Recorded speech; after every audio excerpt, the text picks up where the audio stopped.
Yeah. Y bueno, ya estamos aquí una tarde más en su programa Palabra de Mujer, y esta vez tenemos a una mujer de leyes, a una mujer muy conocida en el ámbito, sobre todo de la niñez. Ella fue jueza de la niñez aquí en Machala y nos representa muy bien al gremio de las abogadas. Connie.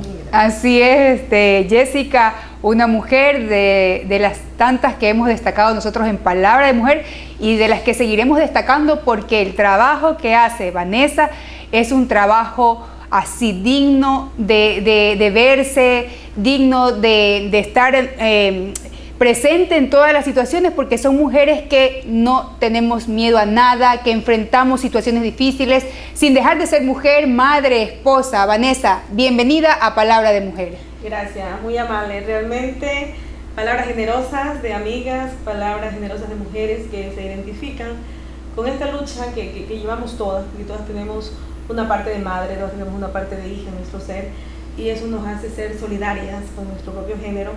Y estamos aquí formando parte de una lucha continua que no desmaya, que nunca tiene un fin, pero que esperamos y aspiramos que poco a poco pues las diferencias que se dan con nuestro género vayan disminuyendo y día a día se reconozca más la valía de lo que es ser mujer.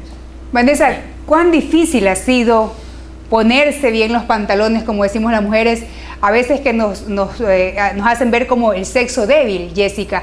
Pero sin embargo sacamos fortalezas de donde no hay para defender muchas veces lo indefendible, defender aquella causa noble, defender a la niñez, defender el abuso que sufren muchos niños. ¿Cómo hace Vanessa para poder tener ese temple?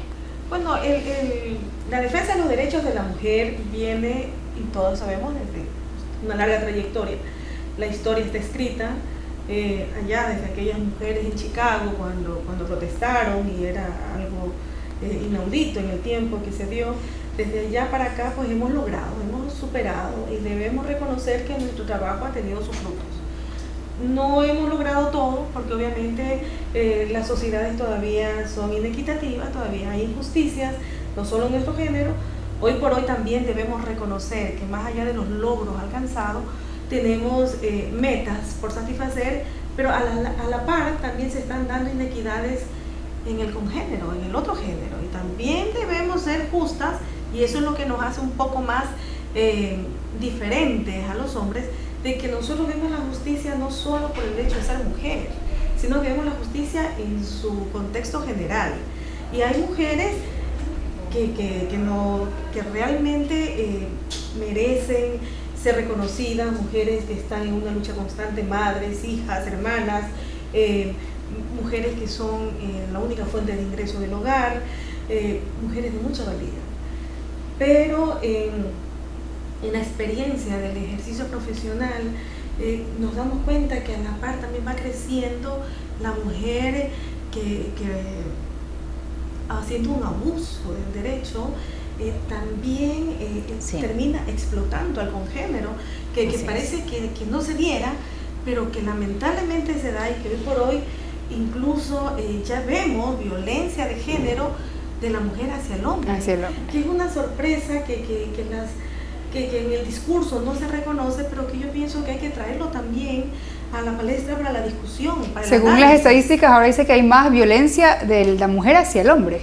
Está creciendo. Todavía no hemos superado aquello, pero está creciendo, y ya vemos, por ejemplo, que el hombre ya demanda alimentos a la mujer, para sus hijos.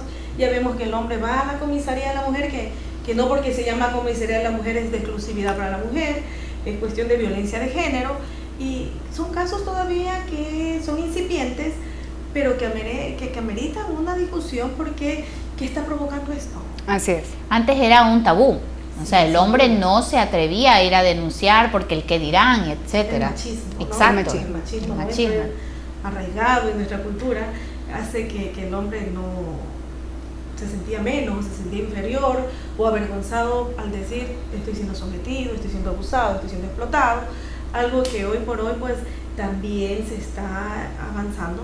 Yo creo que la humanidad, el hombre, la mujer, desde sus distintos espacios está reconociendo ya cuáles son sus derechos, está exigiendo esos derechos, y estamos en una sociedad donde bueno, todavía en nuestro país podemos alzar todavía nuestra voz de pensamiento, nuestra crítica, nuestra exigencia. Esperemos que el camino sea expedito y sigamos en esa ruta. Ojalá, ojalá. Connie, como tú recordarás, nosotros cuando hicimos radio, ya la hemos tenido a Vanessa Ceballos, ya nos ha acompañado, a muchas de las personas que nos siguen acompañando. ¿Y por qué? Precisamente porque por su conocimiento, por su manera de transmitir a la gente, porque a veces también es complicado. Hay mucha gente que sabe, pero no te llega a transmitir. Pasa mucho con los maestros a veces. Pero en el caso de Vanessa, como de otras personas que hemos tenido aquí, ellos nos van a ayudar a disipar ciertas dudas que las personas tienen en la casa y que muchas veces no sabemos a dónde acudir, cómo hacerlo. Sobre todo con la cuestión de términos legales, ¿no? Que muchas veces no entendemos, que no sabemos cómo tratar ciertos temas porque desconocemos, ¿no? Sí, y precisamente ella nos va a ayudar en un tema que se da en el día a día, que son las pensiones alimenticias y que son un dolor de cabeza para muchos hombres, lamentablemente. Para muchas madres luchar por esto también es como una crucifixión, pero también, como Vanessa lo dijo, también hay algunas mujeres que han abusado de estos derechos. Y precisamente vamos a hablar de esto, Vanessa. ¿Qué son las pensiones alimenticias para quienes nos están escuchando?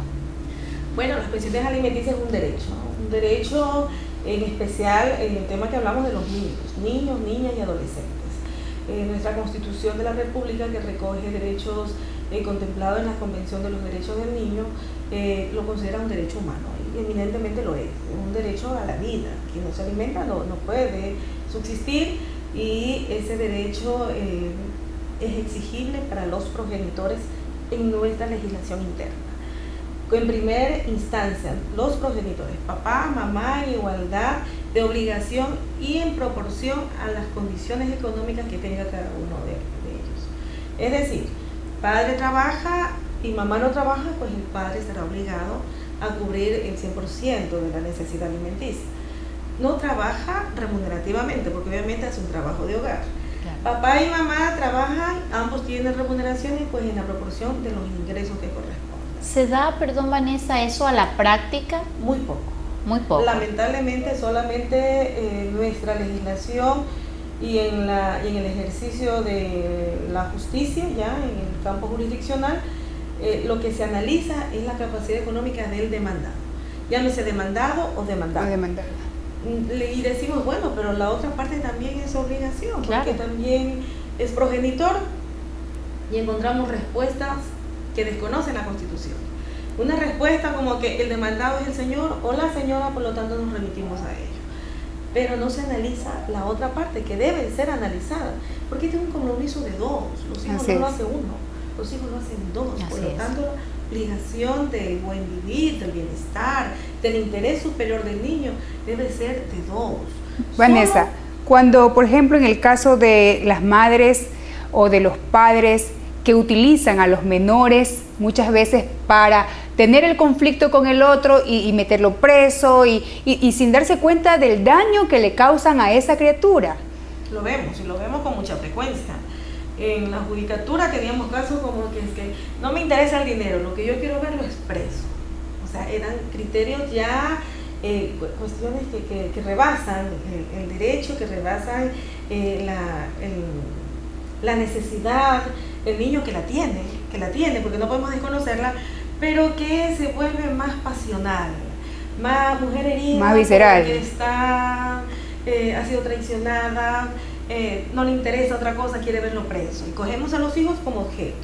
No, si este señor se porta así, no le voy a dejar ver a los niños. En ese caso, ¿se les da algún tipo de ayuda a estos padres, porque ya dejaron de ser pareja muchas veces, ¿no? Sí. La ley está escrita, la Constitución dice que nosotros debemos procurar desde el Estado, desde la sociedad y desde la familia, de manera tripartita, la asistencia para que ese niño disfrute del goce.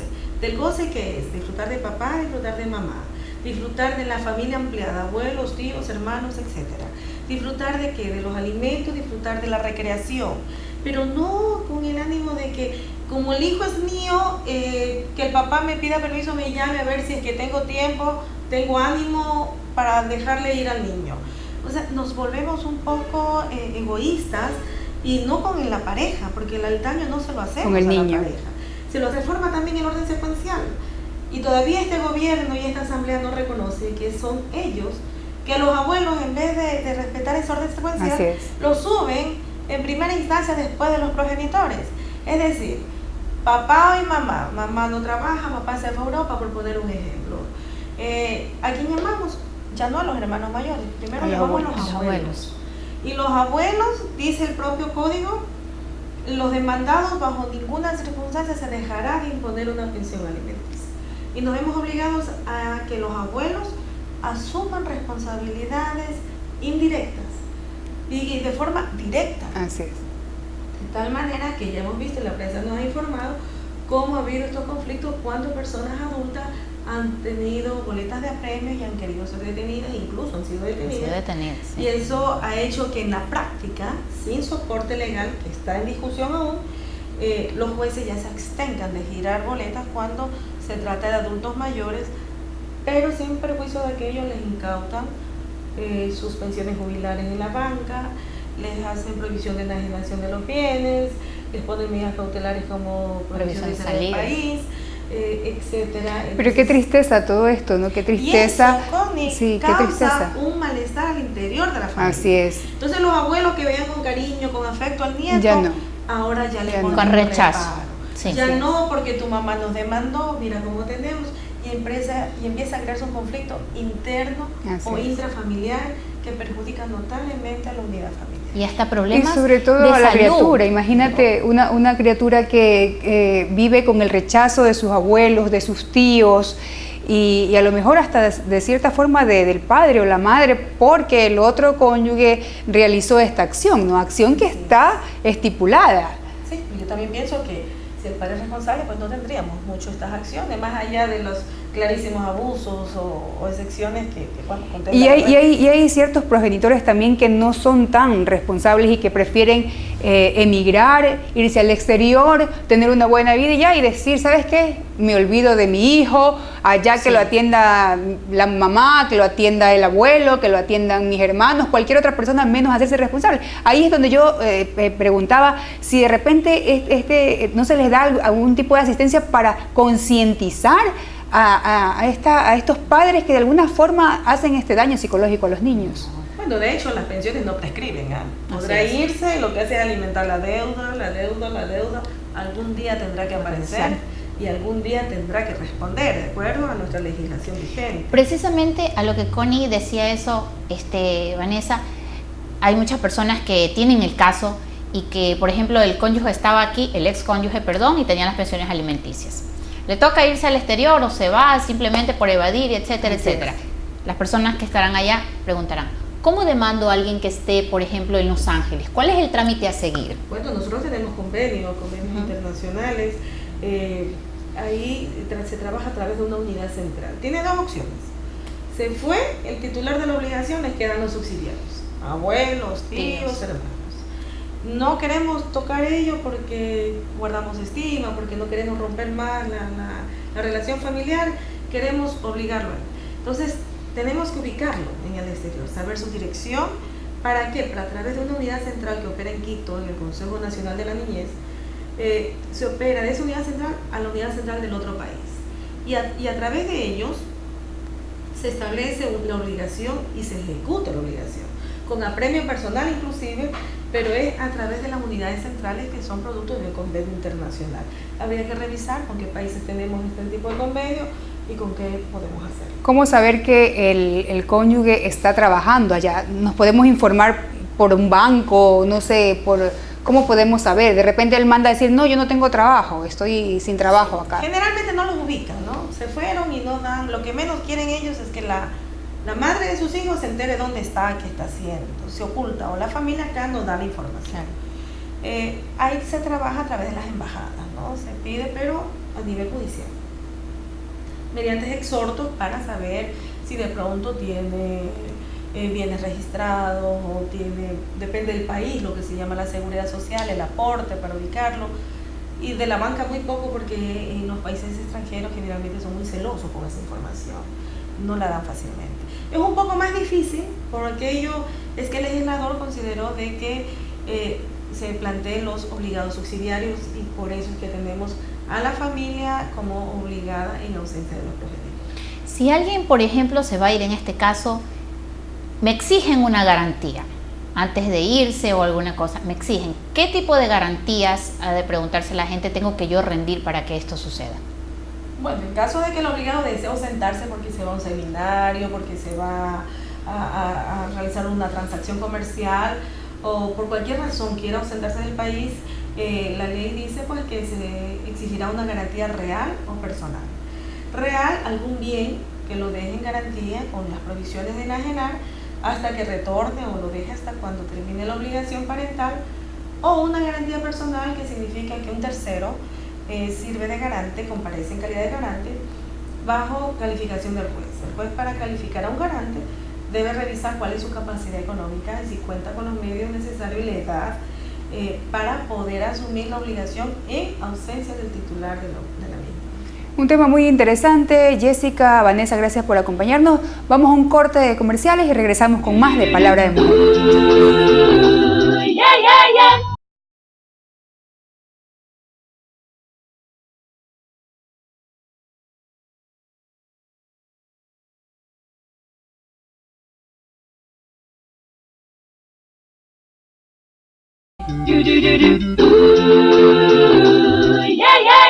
Y bueno, seguimos aquí con este tema interesante, las pensiones alimenticias, para la gente que recién se engancha con la sintonía de TV Oro Canal 2, a quien agradecemos una vez más por transmitir nuestro programa Palabra de Mujer. Seguimos aquí con la abogada Vanessa Ceballos, amiga de la casa y experta en este tema, y nos va a ayudar a disipar aquellas dudas que nosotros tenemos con respecto a este tipo de temas que son las pensiones alimenticias, que traen problemas engorrosos a nivel familiar por lo general. Así es, Jessica, y nos habíamos quedado justo conversando acerca de quiénes tienen que pagar las pensiones si los padres de los niños no se encuentran en el país. Había un orden, me decía Vanessa, sí, ¿verdad? Un orden secuencial. Un orden secuencial. Un orden secuencial que fue alterado desde el 2003, que nace el Código de la Niñez, y luego en el 2013 la reforma, y los abuelos que estaban segundo en el orden secuencial después de los progenitores subieron a ser primeros. Es decir, a falta de papá o mamá, los abuelos serían los obligados subsidiarios, luego los hermanos mayores de 18 años y posteriormente los tíos. No legalmente, pero las personas en la casa han de decir, ¿por qué los abuelos, por qué los padres del padre del niño tienen que pagar los platos rotos? O sea, el legislador, ¿en qué se mantuvo para analizar aquello e incluir a los abuelitos? Bueno, porque de acuerdo a las discusiones previas que hubieron de la ley, esto lo recogen de la normativa internacional. Es decir, que la obligación no se hace exclusiva de papá y mamá, siendo ellos los primeros obligados. A falta de ellos, pues amplían la obligación a la familia, porque entienden eso, el significado de familia.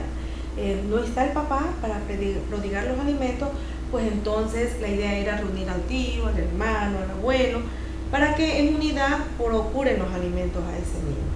Pero se nos da un orden que, bueno, tampoco es que descarta el hecho de que todos unidos, porque también la norma dice que si estos grupos secuenciales tienen limitación, se impondrá pensiones proporcionales hasta sumar un todo que le permita al niño cubrir sus necesidades más básicas para la subsistencia. Las congruas. Aunque realmente se escucha terrible, ¿no? Saber que un abuelito o una abuelita, cuando son las personas más dulces, más tiernas, que prodigan los cariños, las atenciones, los mimos a esos nietos, tienen que ir a la cárcel por el error o la irresponsabilidad, en este caso, del padre o de la madre, ¿no? Y más aún cuando la propia Constitución nuestra nos dice que los adultos mayores son un sector vulnerable en la sociedad. Así es, sobre todo por eso. Atención prioritaria. No olvidemos que aquellos ya dieron en su vida productiva todo, lo que pudieron. Ya formaron a sus hijos, ya están en una edad de descanso, de reposo, de tranquilidad, y sin embargo son sometidos a todos estos sobresaltos, a todas estas angustias, porque uno como madre, tenga los hijos la edad que tenga, siempre se van a preocupar por las necesidades, sus obligaciones, sus angustias. Peor cuando se las extienden a sí mismos. Ellos sufren enfermedades catastróficas, los abuelos están constantemente con los problemas de la presión arterial, de diabetes y de muchas el cosas. azúcar. Entonces, eso le significa gastos para ellos. Y ojalá nuestro seguro social fuera realmente lo suficientemente ágil, lo suficientemente beneficioso para que le procure eso creo que es un sueño que todos quisiéramos. Que es una quimera, lamentablemente tú llamas a una cita y te están dando para después de 6 meses, 8 meses. Que puede pasar cualquier cosa en ese tiempo. Pero tiempo que no disponen. Entonces se ven obligados a que de la pensión jubilar, que en los mejores de los casos perciba, para destinarlo a su propia subsistencia. Pero que de aquello tenga que prescindir para poder cumplir una obligación alimenticia, realmente es discutible. Yo todavía pienso que es injusto. Muy injusto. Porque si bien faltaría uno, queda el otro. Pues, y es joven, puede trabajar, puede producir. Bueno, salvo que la desgracia sea tan general y papá y mamá fallecieran, pues entonces sí, obviamente que la familia debe empezar. Es más, hasta los abuelitos lo acogieran sin necesidad de que la ley lo disponga. Yo pienso que en condiciones así sí. Por supuesto. Pero como tú manifestabas, más bien hay esa parte que se va rompiendo de a poco, ¿no? Que llega hasta estos seres que deben de prodigar amor y ternura y no sentir el dolor que muchas veces sienten. Vanessa, como todo en las leyes, lamentablemente, pues bueno, y algunos profesionales en derecho lo hacen y se presta para interpretaciones, esta figura de los abuelitos e incluso de los tíos sí ha sido algunas veces mal utilizadas por las madres de familia, con respecto de inclusive ni siquiera investigar, o sea, la situación económica del padre del menor, sino que no. La mejor situación económica la tenían, yo me acuerdo, mis suegros, dicen, en el ejemplo. Entonces yo voy con ellos así, simplemente van directamente a ellos. Sí, generalmente hay el abuso del derecho se da en todas partes. Lo que pasa es que hay padres también que mienten, hay padres que tienen buenos trabajos y se hacen poner como jornaleros y que no ganan mucho y un poco más claro, por supuesto. Eso también lo graficó el legislador para ampliar la obligación. Entonces es una manera también de que la familia le diga, oye, anda y cumple porque ya me están tocando a mí. Por supuesto. Entonces empujan también al obligado a que asuma esa responsabilidad. Pero hay casos también, y lo hemos visto, donde madre dice, es que ese cuñado mío a mí me cae mal, ese hombre. Sí. Entonces la ley no dice, y en eso hay un vacío, de que al momento de demandar a los tíos, por ejemplo, que demande a todos los tíos por igual, sería lo justo. Pero no, demanda a voluntad del accionante. Es decir, o sea, me cae mal mi cuñado y allá va, enfocado. Como que él se tiene un poquito más y además se me trató mal alguna ocasión, a él lo demando. Y solo a él, a los demás no los toco. Y desgraciadamente se aplica solo la obligación para él. Lo que deja de ser inequitativo, ¿no? Porque obviamente si la obligación parental es de todos los tíos, pues demandemos a todos los tíos y fijémosle de acuerdo a los ingresos que cada uno tenga.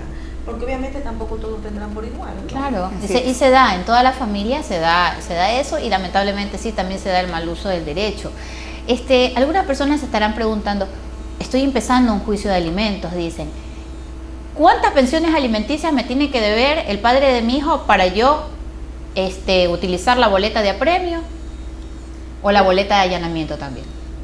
La ley establece de que cuando se adeude 2 o más pensiones alimenticias, procede el apremio personal y en el mismo acto el juez podrá ordenar el allanamiento del lugar donde se presuma, se oculta el demandado, a cuyo efecto solo pide una declaración juramentada con las especificaciones del lugar donde se encuentra.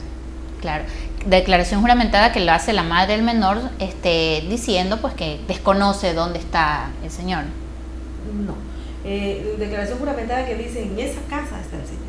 O sea, dando fe que ahí está escondido cuando se esconde. Es, de tal manera que la autoridad al momento que allana esa vivienda lo hace basada en una directriz. Porque también podría darse el caso que te allanen al azar, a cualquier lado, y eso tampoco, porque eso también es violatorio. Porque saben que de repente ahí está la nueva esposa, entonces van y... Pues eso también hablamos todas estas cuestiones pasionales que se dan. Claro, entonces allanen ahí porque ahí está. Pero porque también, la exigencia es esa, o sea, porque que también se puede dar el trabajo. ¿Dónde está el lugar? Sí. También para que se pueden ir al trabajo. El lugar público, obviamente, sí. Claro, pero como lo dice Connie, sí, o sea, puede ser el lugar de trabajo, que es donde las personas pasan la mayor parte del tiempo, pero a veces sí, lamentablemente lo hacen en el lugar donde se encuentra la nueva esposa para causar malestar a veces. Pero si sabemos que el señor trabaja y tiene una relación de dependencia, también la ley prevé que la madre o el padre pueda solicitarle al juez que se oficie al patrono para que de los roles de pago se debite la pensión alimenticia del hijo o hijos y sea depositado en la cuenta que ella tenga fijada. Para poder ingresar un agente a un lugar, sea público o privado, ¿tiene que mostrar algún documento? Por supuesto. Primero su identificación y luego las boletas de apremio o de allanamiento o ambas. Si se Lo comento porque estábamos en un evento en el Centro de Arte Municipal y de repente entraron dos personas como policías pero de civil, ¿no? Los tipos así. Entonces le digo, señor, un ratito, ¿dónde va? No, dice que estamos buscando a un señor que está aquí dentro. Le digo, sí, pero usted no puede entrar así por entrar, usted tiene que tener una identificación. Entonces sí me quedó como como este malestar de que por qué entraron ellos y no mostraron ninguna identificación. Es una falta de respeto al acto. Así es. Porque obviamente ellos pueden esperar que termine el acto y hacer efectivo las diligencias judiciales que les hayan sido ordenadas. Así es, entonces me quedó la duda, ¿no? De saber si eran o no eran, porque nadie puede detener a una persona sin la boleta o sin orden judicial correspondiente. Es muy importante saber esto, ¿ah? Sin que la persona, por ejemplo, en el momento que le están deteniendo, sepa para qué se lo están llevando. ¿Y por qué lo están deteniendo? Y le hacen conocer sus derechos, ¿no? Entonces las personas, estamos en un sistema, el Ecuador, la cual es la Constitución, estamos en el país, goza de un sistema de justicia y de derechos, y nos dicen que la Constitución no es lírica, es práctica, y sí, yo creo que en muchos aspectos también depende de la exigibilidad del ciudadano. Cuando nosotros conocemos nuestros derechos podemos exigirlo, y es necesario conocerlo porque si callamos se nos violenta el derecho una y mil veces. Es que muchas veces no nos empapamos, no conocemos, no leemos, no estamos al día con aquello de las leyes y muchas veces por eso de repente abusan de nuestros derechos por el desconocimiento, ¿no? Se da bastante, porque hay muchas personas que dicen, y Vanessa me dará la razón, hay muchas personas que dicen, abogada, ayúdeme, yo nunca he estado en esto. Así. Sí, siempre muchos lo dicen. Miedo, sí. Y el temor siempre hacia el hombre, el temor de la mujer que nos enseñaron desde pequeña que nuestro hogar, nuestro matrimonio iba a ser para toda la vida, y nos sentimos hasta un poco culpables de que si hacemos esto vamos a perder nuestro hogar, porque nuestro marido se nos va a ir, porque nuestros hijos nos van a reprochar. Los padres, los hombres en su mayoría demandados, utilizan a los niños y les dicen, mira, tu madre me quiere meter preso, mira tu madre lo que me está haciendo, y entonces utilizan psicológicamente, alteran sus hijos y provocan un problema de falta de confusión en el niño, porque no sabe si es papá, si es mamá, qué está pasando, y papá empieza a decirle, anda, dile a tu madre tal cosa, que mira para qué utiliza la pensión, yo ya no tengo más dinero, pídele a ella. La madre dice que no me alcanza, anda, dile que tiene para otras cosas y no tiene para ti, y el niño va viviendo. Eso se ve muy seguido, muy seguido. Lo vemos a diario. Sí, a diario. Qué lástima que los padres no tomen conciencia de ello. ¿O qué hizo tu mamá anoche? ¿Con quién estuvo? Y y el niño ya no quiere ir con el papá porque empieza a preguntarle y termina siendo agredido verbalmente por el padre. Es que claro, tu madre es una tal, es una Juana. Y a la inversa, y el niño le dice, ya no quiere ir donde el papá porque la mamá le dice, llévale a tu padre, mira, nos falta esto, nos falta la luz, yo estoy harta, dile que te den de comer, y en términos groseros. Y esto es cosa de todos los días, a rato no lo hablamos con las palabras directas, no lo decimos, pero eso lo vivimos, muchas mujeres, y entonces que sepan que la exigencia de sus derechos no es tanto suyo, es de sus hijos, es un derecho que les corresponde a ellos, no somos quien para privarlos, y que el acceso a la justicia es gratuito, que usted puede ir a una defensora pública y ella no le tiene que cobrar un solo centavo, ni siquiera ya para las citaciones, que era el pretexto antes para sacar algo de dinero, que hay un formulario que se llena con la asesoría de la profesional, y que puede y debe recurrir, porque si 2 sueldos no alcanza para la manutención de un hogar, ¿cómo será aquellas mujeres que tienen la carga del hogar, que no laboran fuera, y que el padre de sus hijos les da la espalda? O sea, muy duro. Es difícil, Vanessa, pero sobre todo esa parte, volvamos a repetir esa parte de que si las personas tienen necesidad, pueden pedir el apoyo de un defensor público que no va a cobrar absolutamente nada por ayudarles en todo el proceso. Así es, y no tengamos miedo, perdamos el miedo. Hagámosle saber a nuestra pareja o a nuestra expareja, al padre de nuestros hijos, hagámosle entender con hechos, porque ya no entendió con palabras, que esa es su obligación. Porque mira que nosotras las madres, aún no teniendo un ingreso económico, somos capaces de golpear la puerta de la vecina, somos capaces de lavar un trapo, somos capaces de buscar lo que sea por darle de comer a nuestros hijos. No podemos acostarnos con el estómago de nuestros hijos vacío. Entonces, ¿cómo es que al padre se le hace tan indiferente esa necesidad de sus hijos? Entonces tenemos que golpearle la puerta, tenemos que hacerle ver que así como nosotros nos obligamos, ellos también, ellos deben hacerlo. Y si no lo entienden, pues la ley los hará cumplir. Y mira que hay muchos hombres que van y dicen, prefiero irme a la cárcel, pero no le doy un centavo. Por mí morirán en el intento. Y se asustan. Mentira, no les crean. Una noche en la cárcel es muy duro. 2 noches ya no pasan, ya se mueven, ya buscan al tío, al hermano, al primo, y reúnen y salen en la gran mayoría de los casos. Y consiguen tan rápido que más puede ponerlos adentro que de sacarlos. Habrá un 5% que no consigue, que realmente no tiene trabajo. No. Hay un porcentaje que efectivamente está escasa la mano laboral, no hay empleo y se les hace muy duro. Es fuerte. Y que pasan los días y lamentablemente esa persona está ahí porque no tiene desgraciadamente no se paga. Así es, pero todo eso debería el ser humano pensar antes de traer un hijo al mundo, ¿no? Sí. Analizar su situación, por supuesto, por supuesto. Y yo creo que también de traer un hijo al mundo y de con quién lo traigo al mundo. Así es. Porque una pregunta, Vanessa, una pareja que se está separando, al poco tiempo, un hijo de 1 año y medio, por decir, y esta persona pues durante su vida matrimonial, si fue difícil, no digamos el divorcio, separado, tiene que ser todavía más difícil. Agresiones a los menores, agredirse ella mismo, con el hecho de llamar la atención de la pareja, terminan separándose. ¿Qué es lo más viable ahí si la niña o el niño que está quedando con la madre, que tiene un leve problema psicológico, porque algunas veces ha atentado con esta criatura, el padre debe acercarse y dar alimentos voluntarios o pedir tenencia o patria potestad de ese menor que está siendo prácticamente ahí como una víctima de su padre o madre, porque pueden ser cualquiera de los dos casos?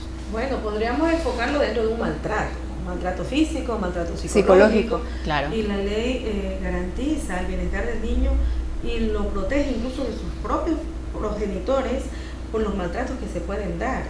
La ley nos dice que en caso de maltrato comprobado se apartará a ese hijo de la madre o del padre y se nombrará un tutor si es que el otro progenitor no puede asumir el cuidado, que de preferencia será un familiar para precautelar la integridad psicológica y física de ese niño.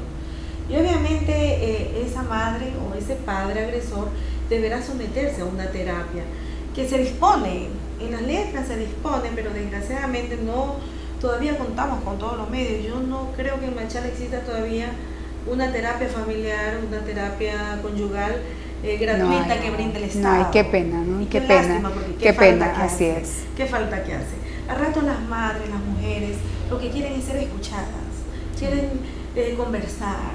Y a ratos los hombres lo que quieren es de pronto producto del hastío, de la costumbre, es salir, es buscar otras emociones, qué sé yo.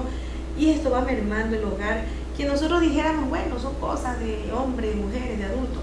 No, esto afecta a los niños. Así es. Afecta porque esa madre, toda alterada en su psiquis, herida en sus sentimientos, en su condición de mujer relegada, esa mujer no encuentra otra forma de botar todas sus depresiones, sus angustias, con sus propios hijos, porque no tiene con quién más. Entonces de repente agreden a los hijos por nada. Y ese hombre que en su afán de evitar a la mujer no procura los alimentos para su hijo ni para la familia, por castigar a la mujer, ahora no te doy para la comida y se va. Entonces, ¿cómo nos olvidamos que a quien hacemos daño, a quien perjudicamos, es lo que más queremos? Entonces, ahí tenemos que trabajar con esa madre, tenemos que trabajar con ese padre, tenemos que dar terapia de familia. El Estado, que es una de las 3 partes que la Constitución dice que son obligados a dar el bienestar a los niños y adolescentes, debe cumplir su función, debe asumirla de manera real, de manera efectiva, de tal manera que también ese padre y esa madre encuentren un apoyo en esta época de crisis. Así que es muy necesario. Es muy necesario y sobre todo, Jessica, Vanessa, creo que los ciudadanos tenemos que informarnos. Es importantísimo estar al día en cuanto a la información que nos tienen ya las leyes. Porque si bien es cierto que en el día a día, pues como lo dicen a veces las personas, los usuarios y etcétera, nadie, por ejemplo, estamos salvos de tener un problema legal, pero lo que siempre salta es el asunto de yo nunca he estado en esto, entonces ese momento no saben para dónde coger, y algo que de pronto no es tan grande, pues la confusión, la preocupación, y aparte de eso, la manipulación de la otra persona, porque la otra persona siempre lo primero que dice en estos casos es, te voy a meter preso. Entonces la gente no sabe que para llegar a eso, Vanessa, hay que seguir un proceso, un debido proceso, pero la persona ya enseguidita dice, me van a meter preso, y me van a meter preso, y se juega con la manipulación bastante. Y lo otro, olvídate de tus hijos, no vas a volver a ver a tus hijos, porque si tú decidiste tener otra vida, hasta aquí llegó. O sea, ¿quién nos ha dicho que somos dueños de nuestros hijos? Nosotros no somos dueños de nuestros hijos, nosotros somos meros encargados de nuestros hijos. Los hijos crecerán y lo que estamos formando es nuestra responsabilidad. O estamos formando hombres egoístas, hombres que creen que agredir a la mujer es lo normal porque ese es el cuadro que vivieron, hombres irresponsables porque así le enseñaron, porque así vio su ejemplo, su padre. Hombres que creen que su madre solo sirve para la cocina, solo sirve para servirlos, y prolongamos el machismo que tanto criticamos. ¿Y quién lo hacemos? A veces nosotras mismas, ¿no? Las madres, así es. Entonces, reflexionemos un poco en ese campo, no tenemos tanto que aprender y tanto que hacer. Así es, una importante reflexión, Jessica, de valorarnos como mujeres, de enseñar a nuestros hijos a ser caballeros, a ser hombres. No se les quita nada ayudando a las esposas, ayudando en casa a sus madres, porque estamos formando hombres para el futuro, para que sean responsables de sus actos. Sí. Y hay muchas cosas todavía que conversar, y de manera particular algunas personas que tengan una duda, existe una tabla de alimentos, y esto lo vamos a conversar con Vanessa después de este corte comercial.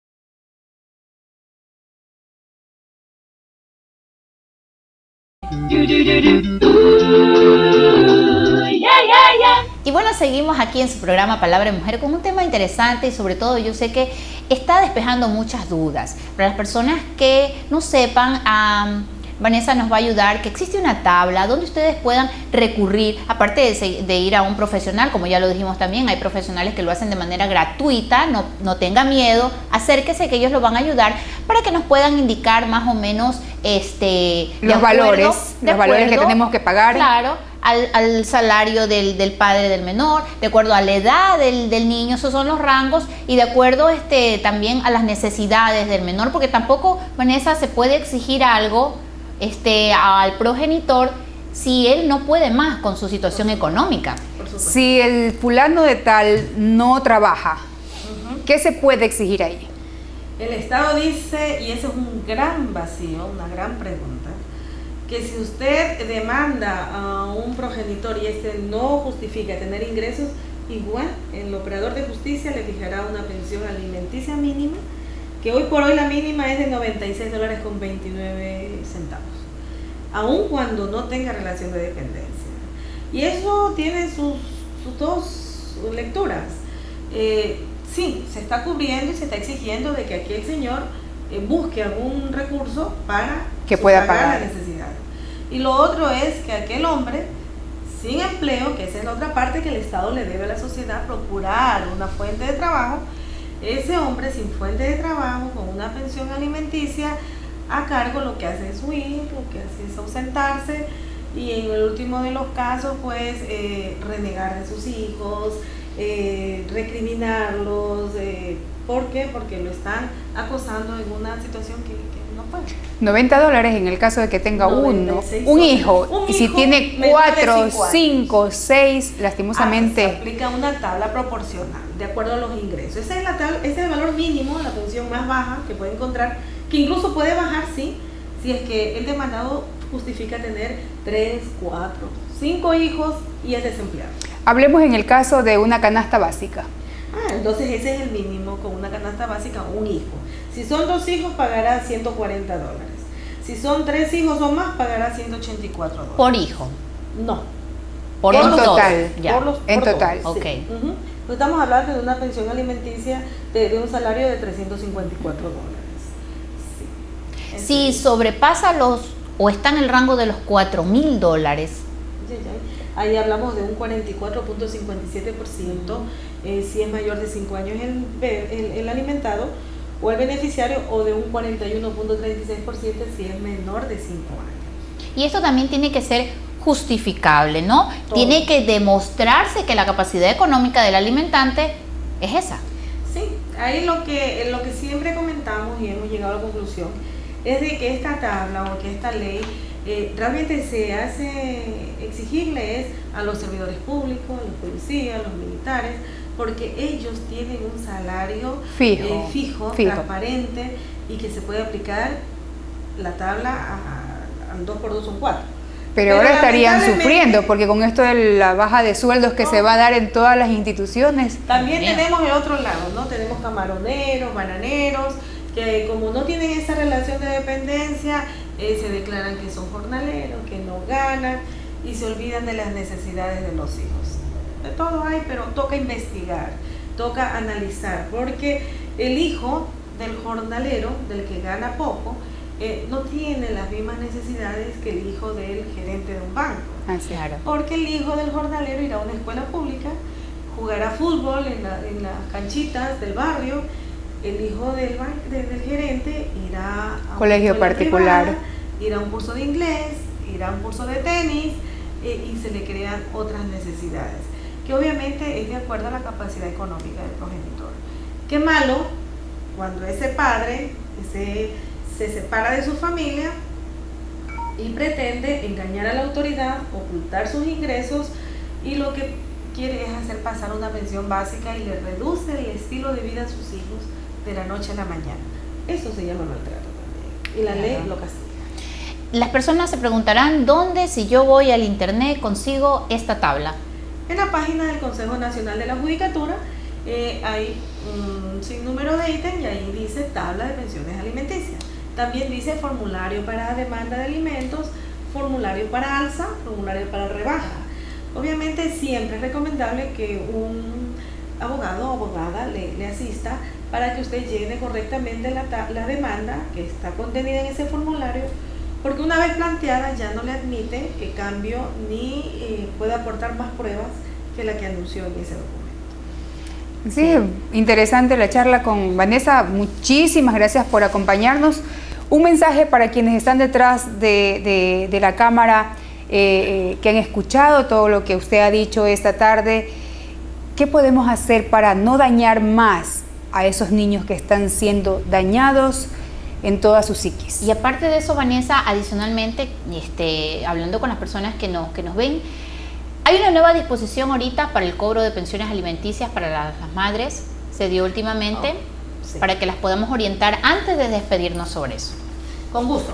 Efectivamente se implementa a partir de junio un plan piloto, se inicia con Machala, donde el Consejo de la Judicatura ha implementado un programa donde están interconectados toda la información de su tarjeta cárcel, de su juicio de alimentos, de su pensión alimenticia, de sus alzas o rebajas, y conectada a través del Banco Central con la cuenta bancaria que usted designó para los depósitos. De tal manera que a partir del día 6 de cada mes, que ya está vencido el obligado, porque solo tiene hasta el 5 para cancelar, ya automáticamente le genera intereses. Y usted va a la banca y ya le da la liquidación de sus haberes, cuántos meses debe el señor o la señora, cuántos intereses le generaron y cuánto es el monto total de su liquidación, de tal manera que ya no hay que acudir ante el operador de justicia para que disponga las liquidaciones, les notifiquen a las partes, sino que va a ser un sistema mucho más expedito que ojalá esperamos tenga resultados positivos. Y lo pueden hacer uso las dos partes, ¿no? Sí, para ver sus movimientos. Es como una tarjeta que usted puede acceder a su información. Y en lo demás, queridas amigas, pues yo las felicito una vez más. Ustedes son mujeres grandiosas, son mujeres de mucho empuje, mujeres guapas, mujeres con mucha capacidad, orgullo realmente de las mujeres orenses. Nosotros nos apoyamos mucho en ustedes, en este espacio que tienen, en esa receptividad que el público les da para que sigan haciendo justiciables los derechos de los niños, de las niñas, de los adolescentes, de las mujeres, de los ancianos, de los hombres también, o sea, todos los ciudadanos, porque aquí lo que queremos es una sociedad más justa. Así es lo que aspiramos. Más equitativa, ¿no? Con una sociedad equitativa y justa ganamos todos, y de eso depende mucho de nosotras, las mujeres, las mamás. Nosotros tenemos esa gravísima responsabilidad de criar a nuestros hijos y no criarlos solamente alimentándolos, sino no solo con comida, sino también con principios, con conocimiento, con educación. Ese es nuestro gran reto y veremos mañana una sociedad que todos queremos. Un beso para ustedes. Gracias, Vanessa, por estar aquí. Muchas gracias. Y para ustedes, pues siempre una servidora. Bueno, siempre gratificante conversar con Vanessa. Muchas gracias por acompañarnos. Aprendemos muchísimo con ella. Más claro que eso, imposible. A las personas que hayan tenido las dudas y deudas también, porque son pensiones alimenticias, ¿sí? Entonces, esperamos haber llegado a ustedes con todas estas inquietudes. Así es, y esperando en que tengamos una sociedad equitativa. Les queremos agradecer por acompañarnos en un programa más de Palabra de Mujer. Mi agradecimiento sincero a Paulette Boutique, a Luciana Feijó también, que nos acompañó con los zapatos hermosos que lucimos. Gracias, Luciana. Muchas gracias, Luciana, y a Paulette Boutique. Gracias, Priscila Barriga, por mi imagen. Gracias.